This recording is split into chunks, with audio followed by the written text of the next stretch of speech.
할렐루야, 오늘도 주 안에서 복되고 감사한 날입니다. 어제는 우리 교회 은별순 성도님들과 함께 야외로 나갔다 왔습니다. 가평 쪽이었는데요. 그것은 벌써 가을로 익어가는 중임을 확인할 수 있었습니다. 아주 조금씩이지만 나무들은 단풍으로 물들어가고 있었고 논밭도 황금빛 색깔을 띠고 있었습니다. 산을 오르는 것이 조금 힘들긴 했지만 다 함께 걸을 수 있는 그런 힘을 주신 것이 얼마나 감사했는지 모릅니다. 자, 어제 공지했던 빛소금 가을 사진전 기억하시죠? 내일까지입니다. 좋은 작품들 기대하겠습니다. 오늘 말씀은 열왕기하 20장 12절에서 21절까지의 말씀입니다. 그때 발라단의 아들 바벨론의 왕 브로닥 발라단이 히스기야가 병들었다 함을 듣고 편지와 예물을 그에게 보낸지라. 히스기야가 사자들의 말을 듣고 자기 보물고의 금은과 향품과 보배로운 기름과 그의 군기고와 창고의 모든 것을 다 사자들에게 보였는데 왕궁과 그의 나라 안에 있는 모든 것 중에서 히스기야가 그에게 보이지 아니한 것이 없더라. 선지자 이사야가 히스기야 왕에게 나와 그에게 이르되 이 사람들이 무슨 말을 하였으며 어디서부터 왕에게 왔나이까. 히스기야가 이르되 먼 지방 바벨론에서 왔나이다 하니 이사야가 이르되 그들이 왕궁에서 무엇을 보았나이까 하니 히스기야가 대답하되 내 궁에 있는 것을 그들이 다 보았나니 나의 창고에서 하나도 보이지 아니한 것이 없나이다 하더라.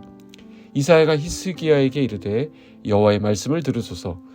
여호와의 말씀이 날이 이르리니 왕궁의 모든 것과 왕의 조상들이 오늘까지 쌓아두었던 것이 바벨론으로 옮긴 바 되고 하나도 남지 아니할 것이요 또 왕의 몸에서 날 아들 중에서 사로잡혀 바벨론 왕궁의 황관이 되리라 하셨나이다 하니 히스기야가 이사야에게 이르되 당신이 전한 바 여호와의 말씀이 선하니이다 하고 또 이르되 만일 내가 사는 날에 태평과 진실이 있을진데 어찌 선하지 아니하리오 하니라. 히스기야의 남은 사적과 그의 모든 업적과 저수지와 수도를 만들어 물을 성 안으로 끌어들인 일은 유다왕 역대지략에 기록되지 아니하였느냐. 히스기야가 그의 조상들과 함께 자고 그의 아들 므낫세가 대신하여 왕이 되니라. 아멘. 자, 우리는 삶에서 중요한 결정을 내려야 할 때가 있습니다. 그때 우리는 보통 누구를 의지하게 됩니까? 친구입니까? 가족입니까? 아니면 물질적인 것들입니까? 오늘 본문에서는 히스기야 왕의 평생에 오점으로 남을 만한 사건이 기록되어 있습니다.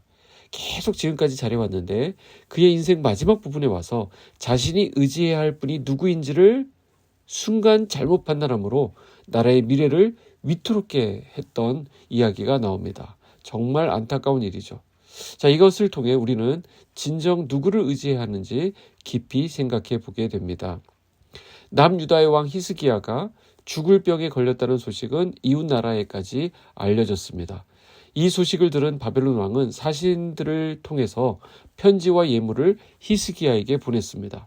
사실 그 목적은 히스기야 왕이 죽기 전에 남유다의 군사적 도움을 얻어내기 위한 전략적인 로비 활동이었습니다.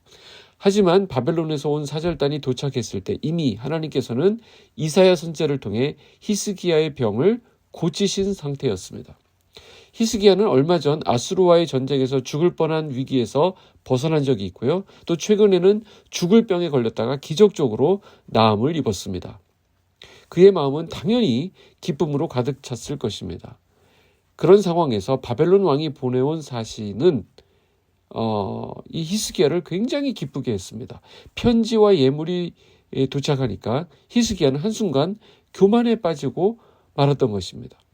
히스기야는 바벨론 사신에게 남유다 왕국의 화려한 영광을 자랑하고픈 그런 마음이 생겼습니다. 그래서 모든 보물과 군사적 자산을 다 보여주고 말았습니다.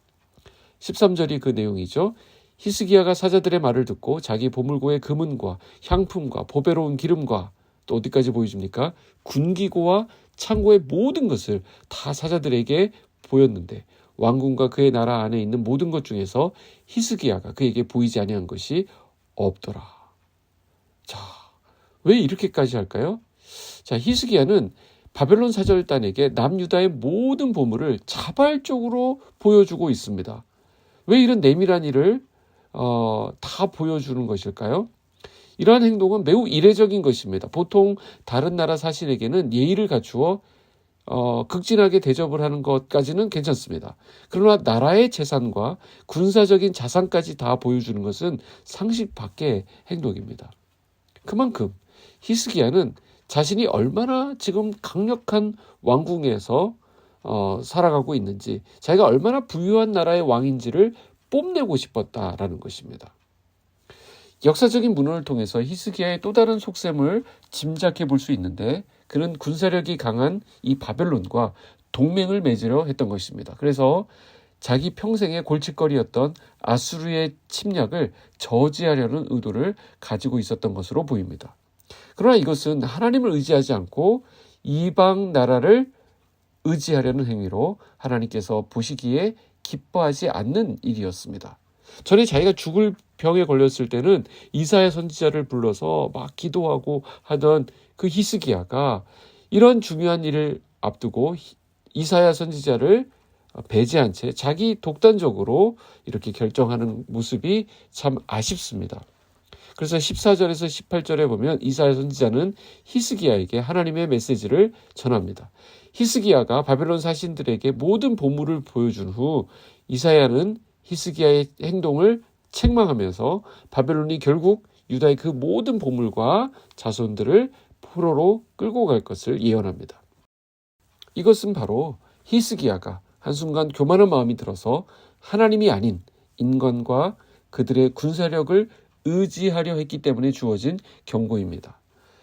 이렇듯 이 교만이라는 것이 정말 무섭습니다. 잘하다가 한순간 삐끗하게 할 수 있기 때문입니다. 우리가 하나님보다 다른 것을 의지할 때 하나님께서는 이처럼 경고하십니다. 종종 어려움을 통해서 경고하실 때가 있죠. 이 경고는 하나님께 돌아오라는 신호입니다. 이 경고를 받아들임으로써 하나님만이 우리의 진정한 보호자이시고 우리가 의지해야 할 분이라는 사실을 우리는 기억해야 합니다. 19절에 보면 히스기야는 이사야의 이러한 예언을 듣고 여호와께서 하신 말씀이 선합니다 라고 대답합니다.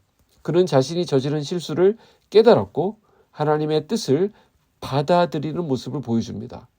여기서 우리는 일단 히스기야가 하나님의 이 말씀을 수용하는 귀한 모습을 볼 수 있는데 이것은 좋은 것이죠. 그러나 그의 반응을 깊이 들여다보면 그의 후대가 당하게 될 여러 가지 어려움 앞에서 자신의 안위에만, 자기가 살아있는 동안에는 그런 일이 없을 것이다 라고 하는 그 사실 앞에서 안도하는 모습을 보여주는데, 우린 여기서 히스기야의 자기중심성과 또 한계를 엿볼 수 있습니다. 그는 하나님의 주권을 인정했지만 후세대, 자기 다음 세대에 닥칠 부분에 대해서는 책임지지 않는 모습을 보여주었기 때문입니다. 히스기야는 그의 인생 마지막에 너무나도 큰 오점을 남기고 말았습니다.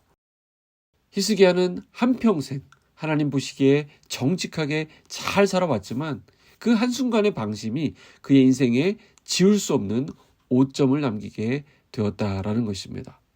사랑하는 성도 여러분, 이러한 연약함은 저와 여러분 누구에게나 있습니다. 우리에게도 이 히스기야와 같은 연약함이 찾아올 수 있다는 것이죠. 우리는 이 사실을 늘 기억하면서 하나님 앞에 겸손해야 되겠습니다. 주님의 말씀 앞에 겸손하게 반응해야 된다는 것이죠. 이 히스기야의 이야기는 우리에게 중요한 질문을 던지고 있습니다. 과연 우리는 누구를 의지해야 하는가? 히스기야는 일시적으로 인간과 물질에 의지했지만 결국 하나님께 돌아오는 것을 보게 됩니다. 하나님을 의지할 때 진정한 평안과 안전을 얻을 수 있습니다.